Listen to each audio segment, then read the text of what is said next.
Is it cold down there? What's that? Is it cold down? It's not. It's like 40 something today. It's cold first thing in the morning and then when the sun goes down. Yeah. No, compared with other years, it's not too cold. Yeah, right? it's a lot warmer than last Get year. warmer. Than any other year. We'd be buried in snow by now. Yeah, we get warmer and warmer. Yeah. Yeah. Yeah, we've been in the low 30s all day long today. Oh, really? In 30? Low 30s. Below And 30? Okay. And then there's a slight wind, so it makes it colder. I meet Teresa. Nim, how you been? Years? Good. Yes, I've been vacationing in Las Vegas, so it's been a little warmer there. Okay. Yeah, so last week, the end of the year, so we took off to have tea here. Yeah, please come if Good. times, especially our New Year celebration on February the 18th. Okay. If you can come with Stephen, families. Yeah. Okay, that would be wonderful. Okay, let's just start then.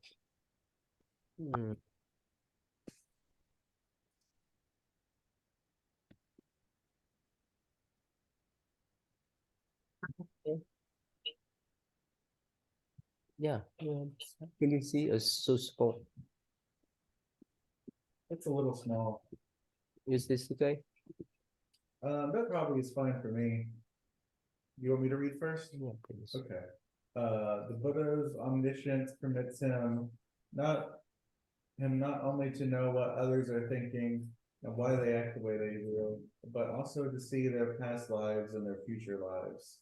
This enables him to fashion a message or activity tailored to an individual's spiritual condition.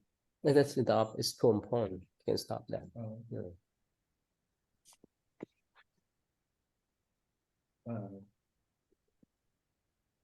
Well, it's probably too short to summarize much more, but just saying, that since the Buddha, when he became enlightened, he could see all the different karmas in the universe, so he knows like his own past lives and other people's past lives.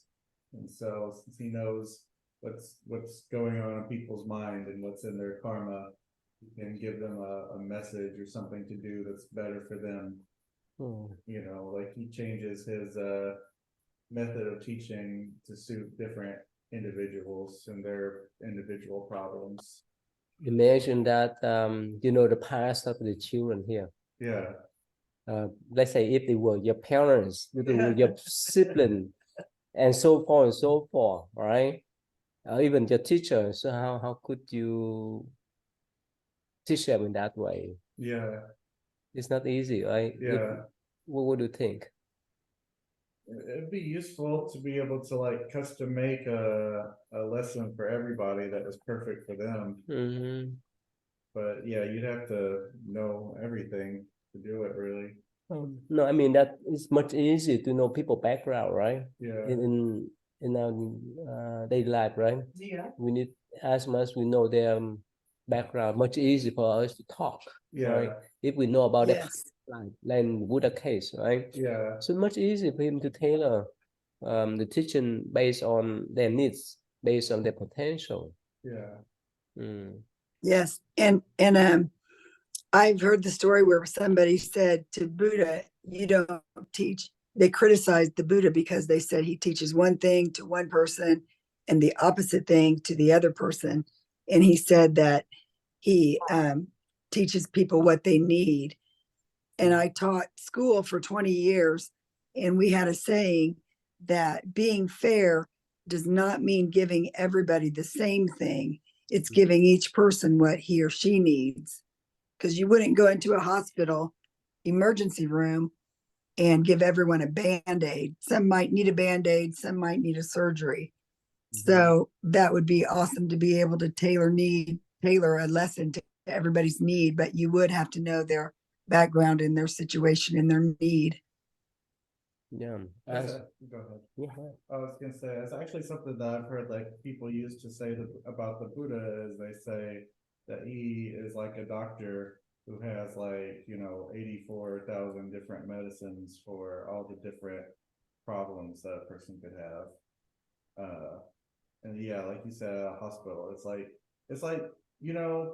like if a doctor tries to treat you and they don't know your medical history, they're not going to be able to treat you as well as if they actually know all your history and problems. Even when you care for the cat too, right? You need to know the background too, right? Oh, yeah. How? Well, I have a software system. My clients, they have to fill out all their pet's personalities, their medical history. So I have that all conveniently in my software, so that like if anything, like when I show up somewhere and an animal might be not acting, walking funny, I can go pull up their name and see if they're, oh yeah, this cat has a limper, What happens if they don't? If they don't fill out those Well, cat? they're not getting services with me. That's my first, that's one of the first ways I kind of screen customers, because of course you can't take everyone, but they have to fill out all my forms before I'll ever even go and meet them. Sure. Because Yeah, like that way I know they've got some skin in the game, and they Yeah. plan on Yeah, it is be practical in every sense, right? Yeah, we need to know people background or pet or whichever, so that we can give the appropriate guideline, teaching, take care of them. eating. Yes, thank you. Yeah, that's why in many stories that the Buddha gave teachings so accord with the Buddhist need. That's why it's much easier for them to attain enlightenment on the spot. Otherwise, if we just teach them, there's funny story. I don't know whether you know. So you know Ananda, right? The Buddha attendants, right? So he has two students. So one work in the cemetery. Another one is the what do you call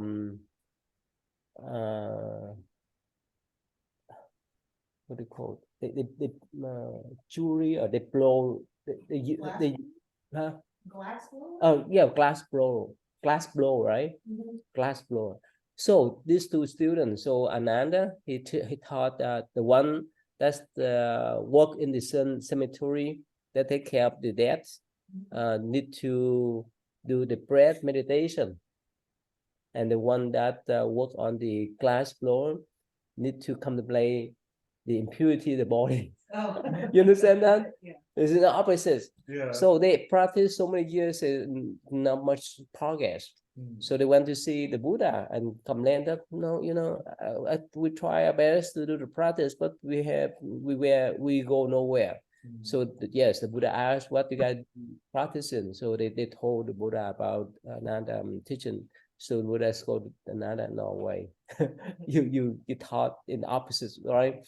For the one that took care of the dead in the cemetery, it's easy for him to contemplate the impurity of the body, because that's what he saw every day. For the glass blower, it's easy for him to follow the breath. That's what he did, because he had to use his strength to blow the air. So yes, they follow him, and for a short period of time they attain enlightenment. It's simple, right? So for us, like our children, right? Sometimes if we don't know what they need, if we don't know their air level, it's not easy to teach them, right? They may be boring, or they may not need our service. So we have to know, and for you too, you have to know the charge of the medical history of the past, so that you can provide the proper treatment. So yeah. All right, yes. Miss Teresa, would you like to read the next paragraph, please? This enables. Sure. This enables him to fashion a message or activity tailored to an individual's spiritual condition. but no Buddha is a creator of the universe or of life within it. The great vehicle may have salvific characteristics, but a Buddha is not accompanied by any sense of the testing, punitive, and forgiving aspects of God as depicted in the Christian Bible. Okay, you stop. Well, Okay. sure. Thank you.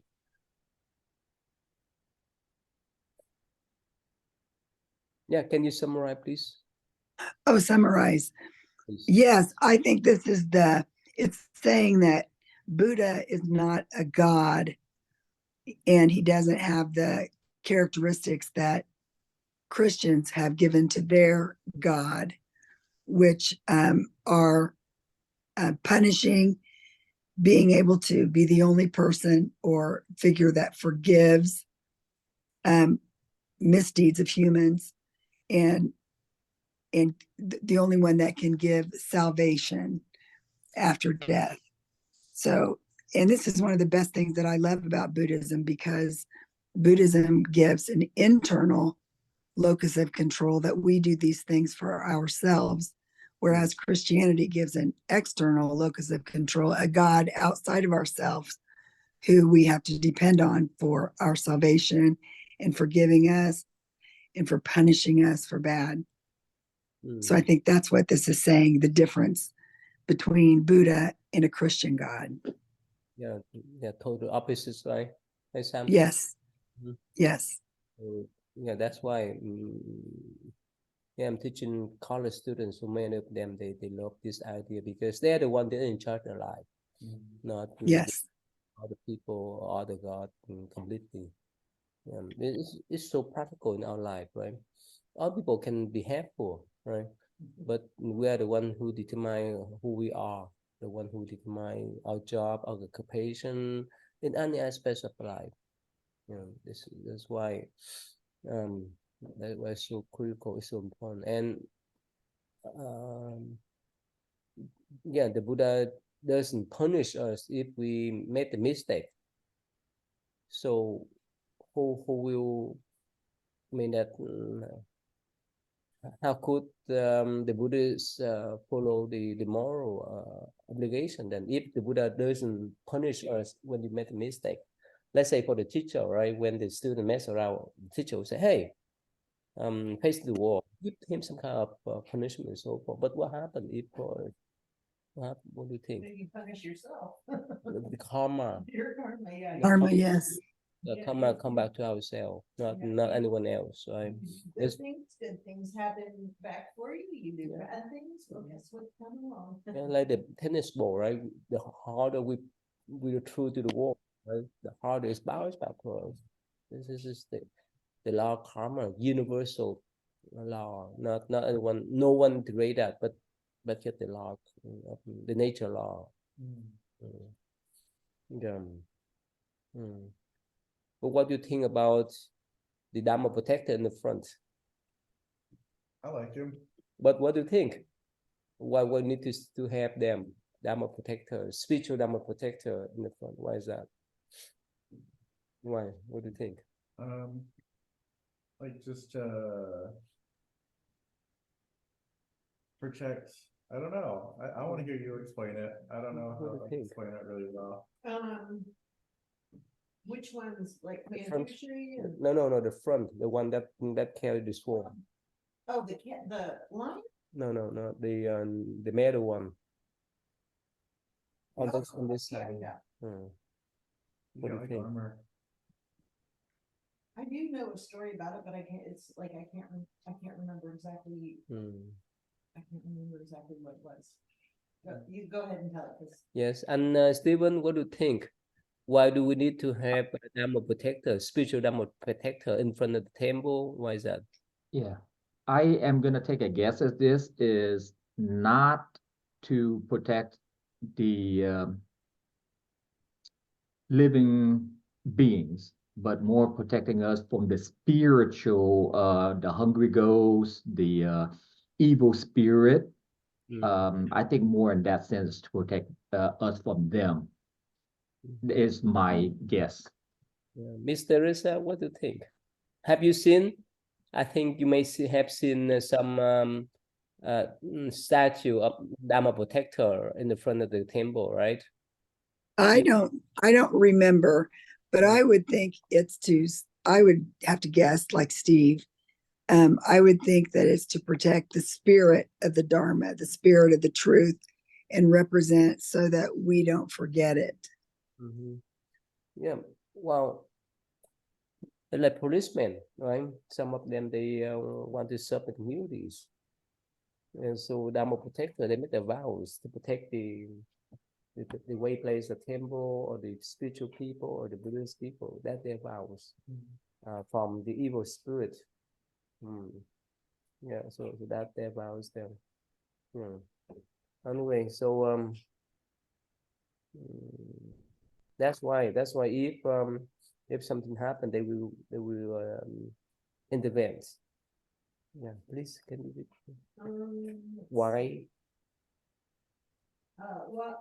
While there are metaphorical references to the Buddha as father, this alludes to his commitment to save all sentient life rather than a sense of responsibility for his creation. The Buddha bestows the Dharma upon humanity, but it is centered on psychological health and spiritual transformation rather than moral standards. You can stop there. Yeah. So, of course, the Buddha very much encourages you to live an ethical life, but rather than but it's not so much like the Abrahamic gods that are like father, as in they're the creator, that look down, make judgments. That if the Buddha is referred to as the father, it's more in the loving kindness, sort of that kind of protector. And that's why his teaching, especially meditation, are so useful in every profession, in medical field, in education, and so forth. Okay. So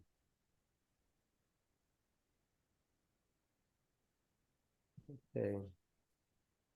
So it's centered on this psychological health and spiritual transformation, right? And moral standard. Yeah, he provides some moral code, but important is to transform the mind. Transfer the mind. Yeah. To behave ethically, not so much what are the rules specifically, but to encourage you, if you live an ethical life, good things will follow. Not so much And I think not to do it just to be a good person, but to have your life be more effective. Yeah. Instead of saying good or bad, I say effective or ineffective. Do you want it to do? Are you living the way you want things to happen for you? Sometimes in one occasion, a circumstances is wrong, but if it put other circumstances may be right. So wrong, right can be changeable. So for example, let's say the last 30 years or 50 years ago, people can quit smoke in the building, right? No problem. But now no way, right? No way for people to smoke in the building, in the public place. So before it was okay, but not now. Before, let's say, before it was not okay, but now it's okay. So it depends. So morality is just based on the notion of our communities, agreement, that we live in harmony, depend upon the time and space. Yeah. So, but everything starts with the mind, the mindset. Yeah. And Stephen, can you start next, please? Yes, Mobile. The Buddha bestows the Dharma upon humanity, but it is centered on, we already finished, I'm sorry. Buddhas are also said to be encounterable through practices such as meditative exercise. In the Pure Land tradition, the Buddha Amitabha invites everyone to seek rebirth in his world so they may practice assiduously under his supervision and thereby reach Buddhahood themselves without fail. While Amitabha Buddha's land is a paradise, it is not heaven, but like all Buddha lands, a unique environment, especially conducive to religious realization because it is purified by a Buddha's presence. And there are many such lands. Indeed, all Buddhas inhabit them. Mm.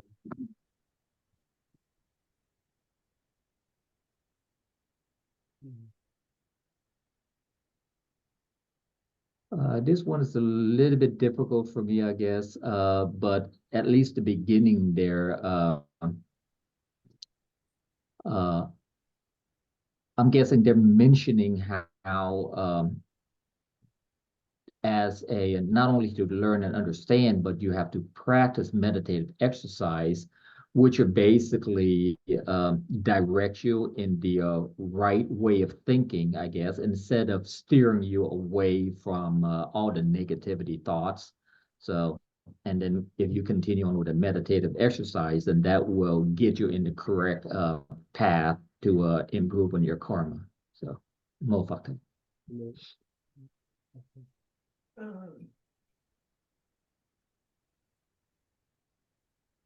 Yeah, I mean, I know that when you do the Amitabha Buddha recitation, it's to like try to bring the Bodhi mind, like the Amitabha into your mind, and like that brings you closer to that Pure Land, like the more you recite it. And like there's like meditations that in sutras that talk about the Pure Land, and you can like imagine the Pure Land, and that brings you closer to it. And yeah, also like it says, it's like a perfect environment for becoming enlightened. And the Pure Land isn't, of course, there's a couple of ways to look at it, but there's also the viewpoint that the Pure Land isn't like a physical destination as much as it is a clear mind state. How was that? You enjoy? Mhm. How many hours is you practice? Or how many? I The practiced most? 7 days in a row. Oh wow! As much as I could. There was a few sessions I missed, but I for the most part I attended the whole thing. You could follow the rhythm, right? Mhm. How about you? You could follow rhythm. Yeah. I don't know most of the chants, but I like to chant the idea pot. I like that a lot, and like especially when we do it sitting, but also walking, circumambulating. Yeah, Miss Teresa and Stephen. So last week we have the 6 day of practice. Monday, Wednesday, and Friday we recite Buddha names, Amitabha Buddha name. You know, right? Ayida Phật, right? You know, right? Yes. And Yes. Tuesday, Thursday, and Saturday we did the meditation. Yeah. So you see the difference between Buddha name recitation and meditation. Oh yeah, there's How it's different. what, Hi Ivan, how you been? Hi Ty, I'm sick. Cold for you? It's cold for you there?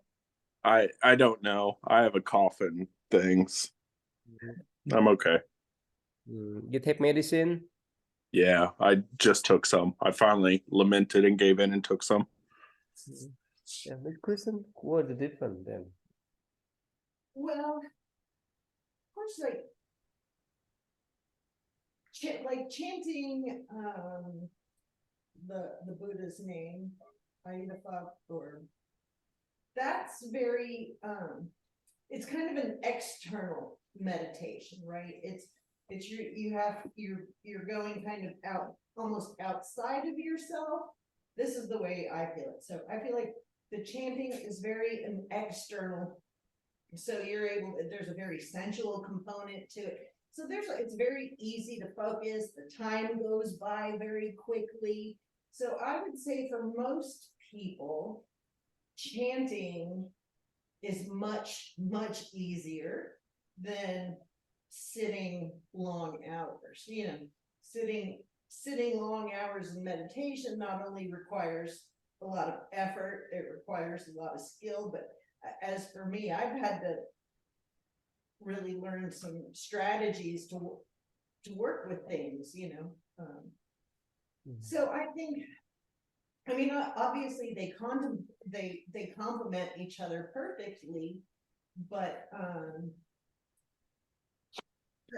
it's just a very different activity. It's just, yeah, where when you're meditating, you're just kind of sitting in this form, sort of stewing, where, you know, when you're chanting, your mind is on these external forms and the sensual feeling, and then of course if you're chanting with other people, you have that. So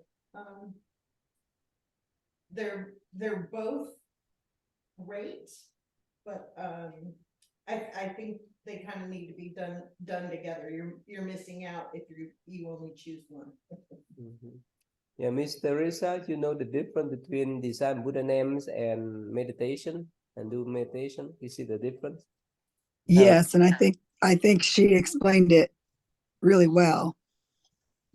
I think that the chanting gives you more of something outward, and then the meditation you go inward. I think she explained it quite well. You feel like that or no? I think that's true.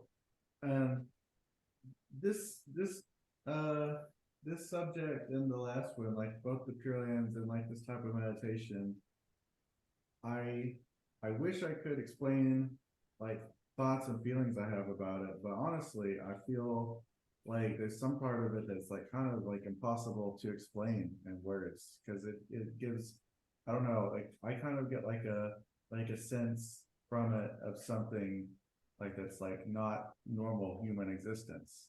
It's really something I like. It's like kind of takes you, like, I think like you said, like out of yourself, like you're not in your normal state of mind anymore. Yeah, and Stephen, probably you know the difference in the practical sense between design Buddha names and doing meditation?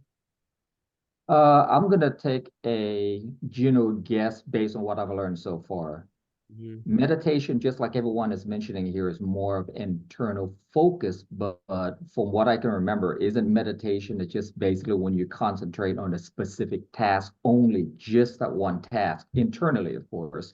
So you can um, learn and hone in on that specific task to get you better internally. And then the chanting, of course, is outward, but at the same time, from a psychological standpoint, when you do that, it forces you to not only chant, but remembering chanting. And also it's kind of like anchoring you down a specific path, more of a religious path to improve on your karma. So it's combination of both and outward, but also it's more of, to me, I think it's more of a kind of like anchoring you down the correct path. It's not So I like hope that makes sense. you're chanting, then when you're sitting in meditation, you have to be really sort of internally diligent or strict about saying, oh, my mind is wandering, I'm coming back, rather than just sitting there thinking. Where with the chanting, yeah, it's easy because you hear it, you see it, you feel it, so you're like, oh yeah, this is where my mind is supposed to be, where it's so easy. I think especially when you first sit down in meditation, to let your mind take off on. Yeah, Ivan, you know the difference between chanting the Buddha names and doing meditation? I feel like chanting the Buddha names presets your intention. So like if you're using a specific thing, it presets your intention to what you're chanting to, as well as the chanting, at least in my experience, is the entryway to no mind, to having that presence and that presentation of Buddha self and no mind, where meditation can be challenging to reach that no mind without some of those training aptitudes and preset intentions. So basically, at first, right, if we have so much thought going on in our mind, it's better to chant so that we can focus on one instead of flying around with our mind, with our thought. So, like you say, that it's much easier for common people if we have busy mind. At first, when we sit down, it's all kind of thought that bomb up in our mind. It's not easy to calm. That's why most of beginners, they love to chant, to do the chanting, whether chanting Buddha name or the mantra. But if you really want to know your mind, you have to contemplate. You have to refocus your mind quietly. At that moment, you know who you are. Because when you do the chanting, right, so most of the time you focus on the sound and the sensation and so forth. But when you do meditation, especially, let's say you focus your mind on the breath, eventually when your mind calm down, you could feel the heartbeat. You could feel the air coming out, in and out of your body. And eventually, later on, you could see that the movement of your thought. So if you want to dive deep down into the mind, you have to do meditation. I reached that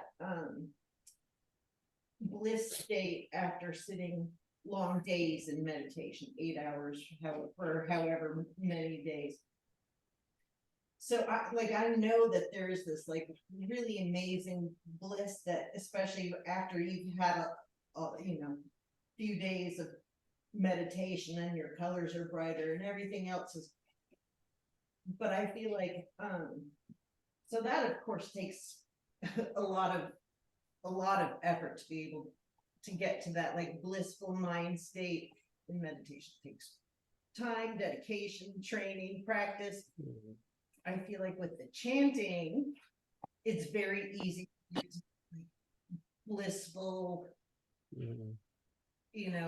sort of transcendent feeling. Because there is a bunch of other things that's kind of raising your vibration.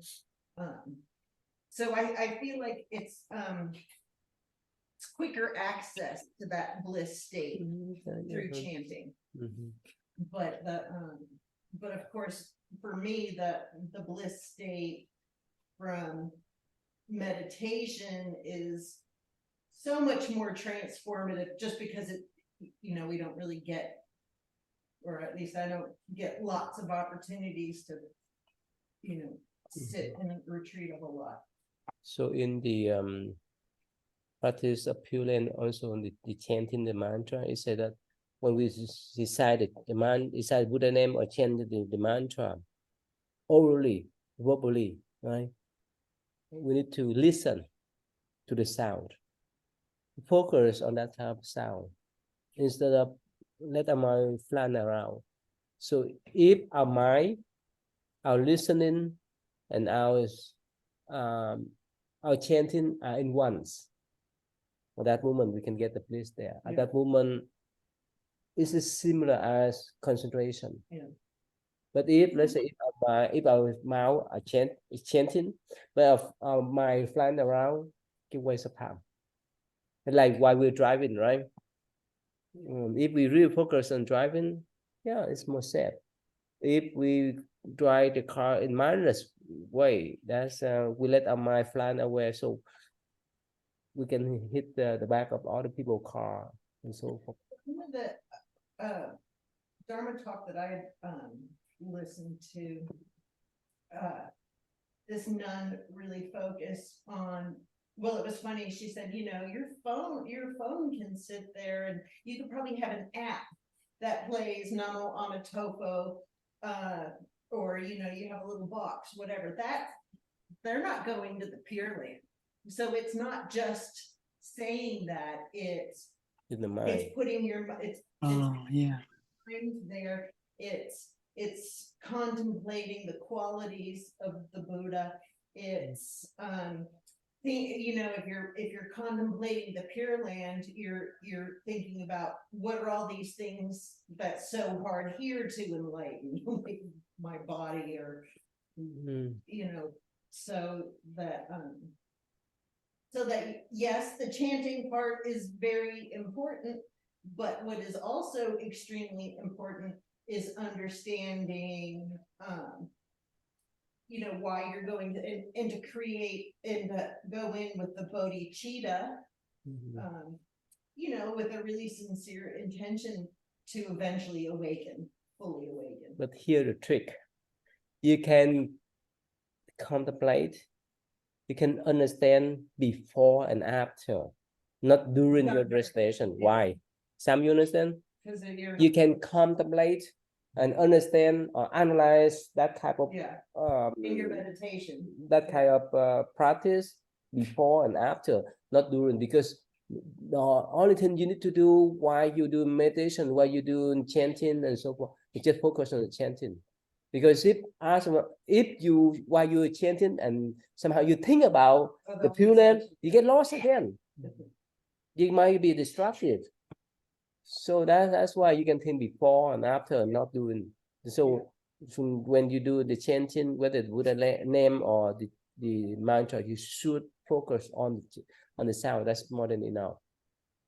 You know, to let go of everything, to let go even the thought of being born in the Buddha land. We have to let go so that it won't be distracted. Right. Yeah, it's similar. So it's similar as the way we follow our breath. But when we follow our breath, so we could feel what's going on in our body. We could feel eventually what's going on in our mind. Yeah, all the chanting is like we hold on one so that other thought would not bother us, would not distract us. Okay, so yes. Ivan, can you read the next one, please? Ivan?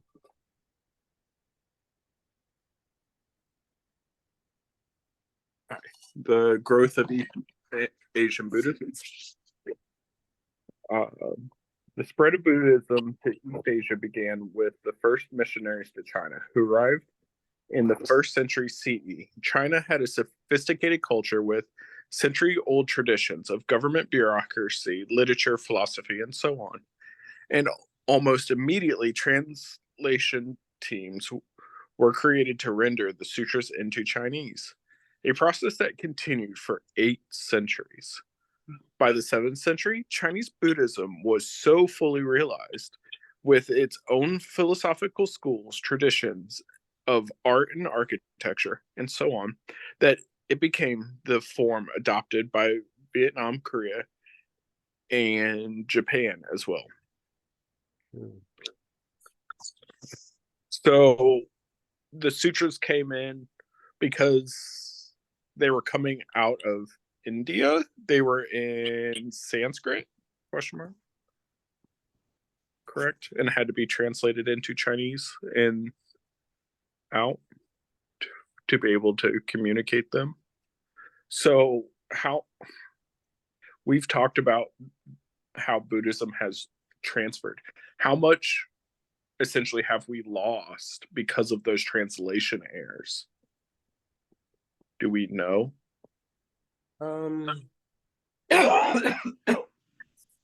So depend upon the translation team. There's some credential translators that knew Sanskrit pretty well as the Chinese well, like Kumara Jiva. I don't know whether you heard about that.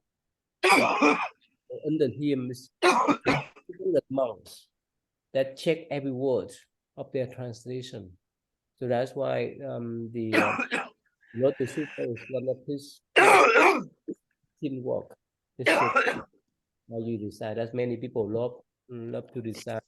But in Chinese language, in English, in Vietnamese, yeah, because his translation is so beautiful and it's so. For me, I don't know much about Sanskrit, but I actually can trust on him.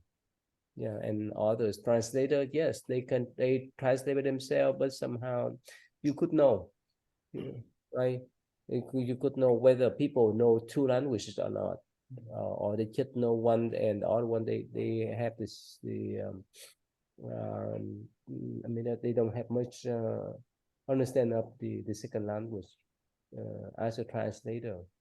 But anyway, so of course, in the process, some kind what to call the fake sutra, especially for Taoist people, somehow they add on some elements in the Buddhist sutra, and they make the Buddhists confused. But later on, the monks, the translation team, they sort out those type of fake sutra.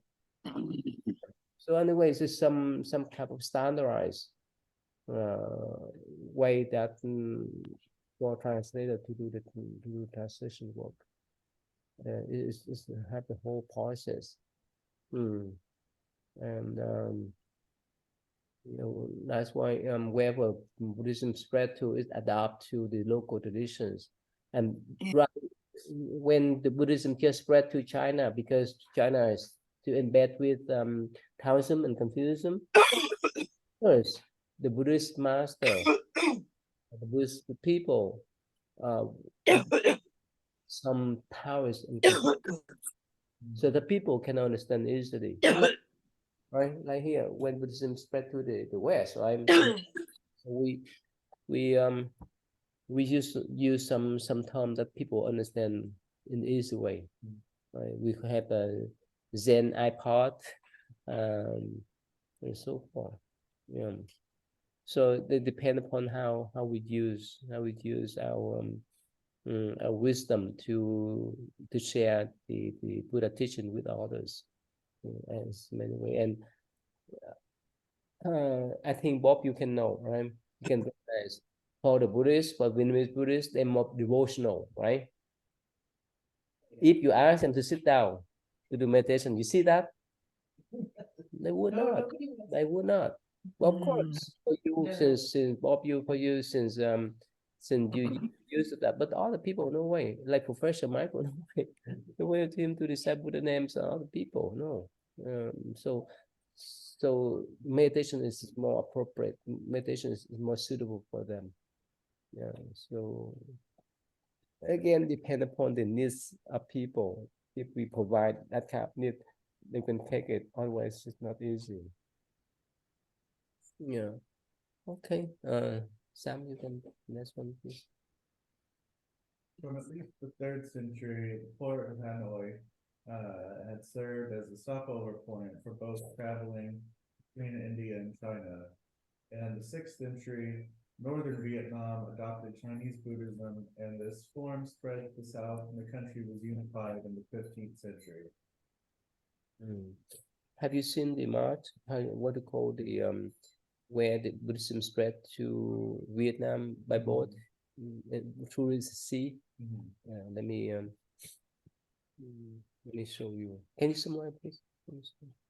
Oh, it's just saying that there was, because of the sea route, there was Buddhism coming from India, but there was also Buddhism coming down by land and by sea from China also. Like the Chinese form became dominant eventually over time. Yeah. More Chinese form. Yeah. You know why? Probably this one is much easier for you to understand here. You see the route there? Can you go down here, this one here?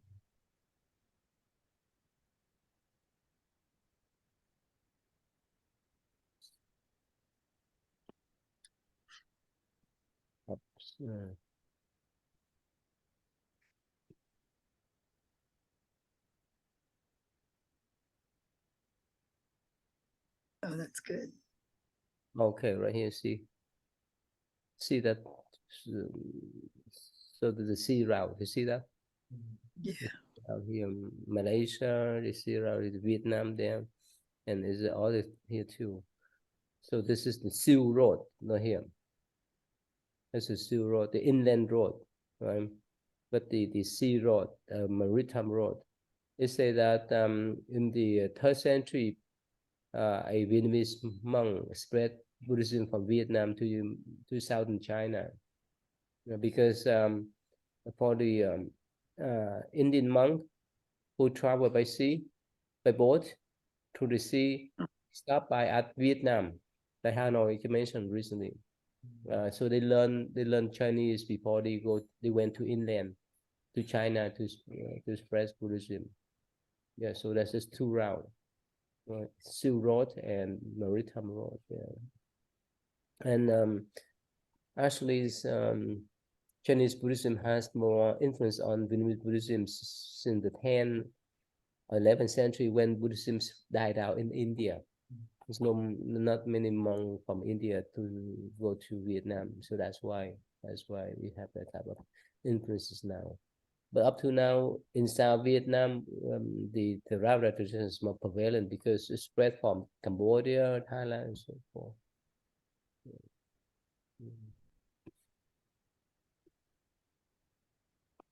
Right. Like far enough past, and even in like Thailand and Cambodia, they were actually Mahayana Buddhists for a while. Yeah. And then they, like you said, after the Buddhism declined in India, they kind of became Theravada after. But since Vietnam had the influence from China, they stayed Mahayana instead of switching to Theravada.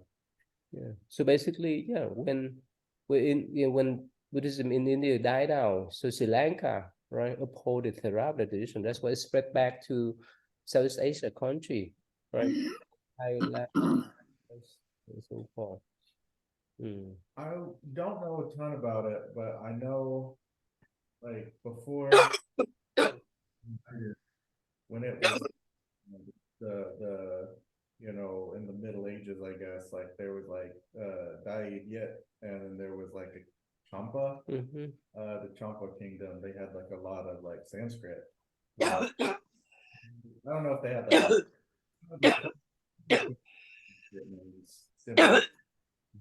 Yeah, so I think we studied before in the Yeah. part of the Theravada tradition, right? So in the Punan, remember Punan kingdom? So they use Sanskrit. What they call, they were Indianized. I mean, they were influenced by Indian tradition, especially Hinduism and Buddhism. So that's why they have the language different from other country. Okay, so let's next one here. Yeah. Mr. Risa, would you like to read the next one, please? Until Sure. Although not yet unified politically, all 3 rival kingdoms in Korea welcomed the arrival of Chinese Buddhism in the second half of the 4th century. From Korea, Buddhism spread to Japan in the 6th century, but in the form and language, it was thoroughly Chinese.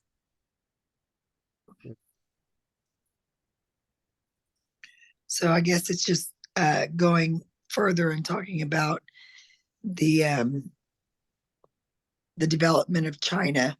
I'm sorry, the development of Buddhism through history. So in the past, they after they done so many Buddhist translation, so they compile what do you call the Chinese Buddhist Tripitakas. So that's the way they have the called soft power, soft influence on other country by sending them Buddhist monk and the Buddhist Sutra to like Korea, Japan, and Vietnam. That's their soft power. It's like the Tang Tripitaka. Yeah. That's the thing that Steve, whenever that Journey to the West monk got a bunch of the sutras, it was like after him. Yeah, because What Schwan saying? yeah, Yeah. Shan Chan, Yeah, I can picture it, but I didn't want to try to pronounce it. Shan Chan. Yeah, and Stephen, we talked about Shan Chan before, right? The monk, the Chinese monk who went to India to seek for Buddhist Sutra in the Yes, yes. 7th, 8th century, right? Mhm. Yeah. Miss Teresa, you know the movie or the story about the Journey to the West, the Monkey King story? You heard about that? No, no. Oh, Ivan, you know about that, right? We talked about that, right? Journey to the West, the Monkey King. You don't know about that? Yeah, yeah. So can you explain to her what was Journey to the West, the fiction story? Fiction. Yeah. Oh, they built like a legend around it. The real story is that, you know, like a Tang Dynasty Chinese monk, kind of like what we talked about earlier. He was like, are these translations accurate or not? And so he went to India to get the original sutras so he could like check and get more sutras they were missing and stuff. But it, you know, because it was like the ancient, like, you know, late classical, early medieval times. It was a whole ordeal where he had to go through deserts and jungles and over the seas and stuff. And you know, the fight, not, well, he didn't fight, they're like bandits and stuff. And in the legendary version, there was like a magical monkey who was like a demigod who helped like protect him and fight bandits and stuff. But in real life, he was just able to negotiate really well. There's a really good Chinese movie that recently, like within the past decade, won like one of the film of the year or whatever. Yeah. Schwan saying, and it's beautiful. It's really well done. You watch it on YouTube. Yeah. So Miss Teresa, you don't know about that? You don't know about Shan Chan story? No. Okay, let me share with you here. So you can see here. Okay. Yeah, so can you see? So here he went from China, he by foot went through the deserts and so forth to India, and he went to studied it at Nalanda University, and he went around, and later on he walked back to China to get to yeah, he carried the sutra back, so that's so famous. Wow. In the 7th or 8th century.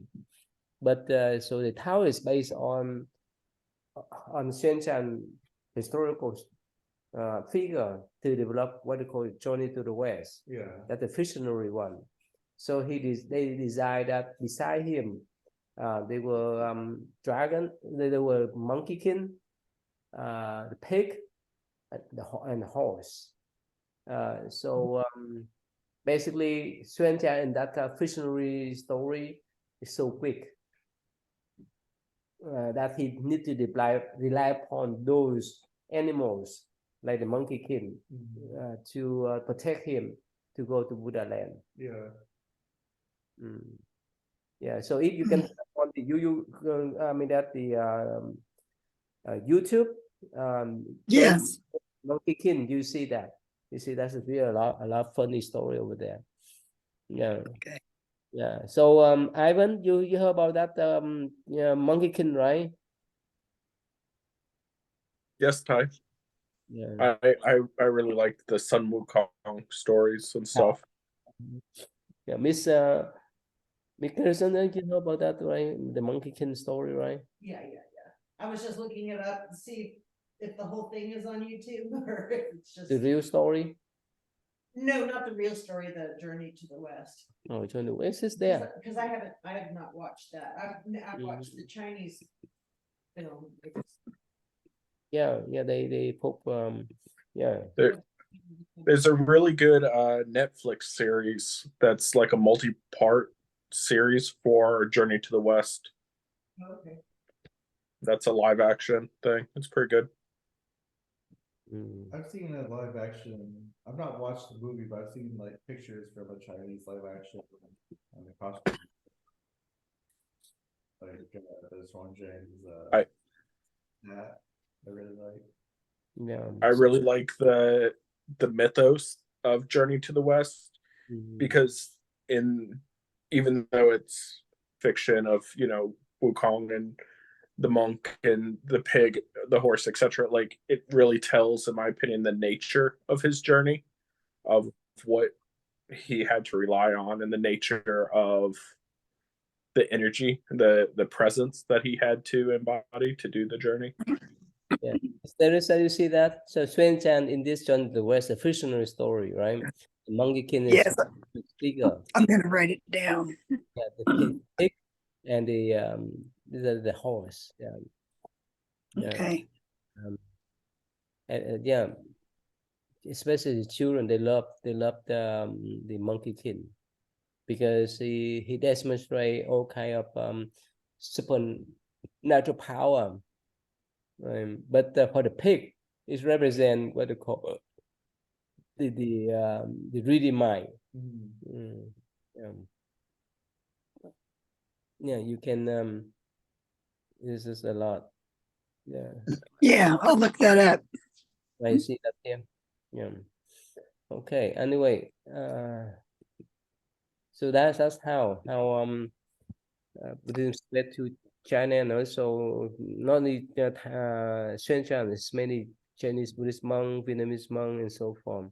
Korean monk, Japanese monk, they went to India to seek for the Buddhist Sutra, ethically.